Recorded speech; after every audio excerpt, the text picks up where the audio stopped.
प्रतिदिन निष्पक्ष एवं ताज़ा समाचार देखने के लिए चैनल को लाइक एवं सब्सक्राइब करें।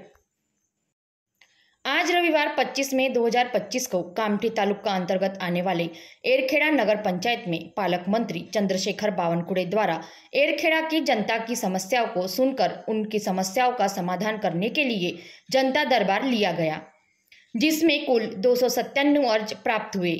इस जनता दरबार में दिव्यांगों तथा वहां पर पहुंचे कुछ छोटे बच्चों द्वारा खेल के मैदान के लिए भी निवेदन दिया गया। शहर में नालों पर किए गए अवैध अतिक्रमण को हटाने के लिए सख्त निर्देश दिए गए एवं एरखेड़ा नगर पंचायत को दी गई 4 करोड़ निधि का योग्य ठेकेदारों को टेंडर देकर इस निधि का सही उपयोग करने की सख्त हिदायत दी गई एवं तहसील कार्यालय के अधिकारियों को तहसील विभाग के कार्यों को समय पर पूरा न करने पर फटकार लगाई गई। अब देखना यह है कि इस जनता दरबार में दिए गए निर्देश का अधिकारी कितना पालन करते हैं या यह केवल आने वाले नगर पंचायत एवं नगर परिषद के चुनाव के लिए जुमला साबित होता है।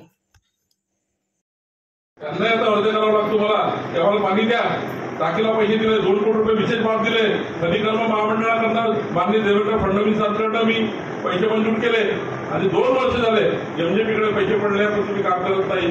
खऱ्या अर्थाने 2 कोटी खर्च झाले असते तर रविदास नगरची टाकी झाली असती, गणेश नगरला पाणी भेटलं असतं, त्या ठिकाणी भूषण नगरला पाणी भेटलं असतं आणि त्या पट्ट्यामध्ये पूर्ण या ठिकाणी पिण्याच्या पाण्याचं माझं घाटवर जेवढा आमचा अर्ज करा ते नाही करणार।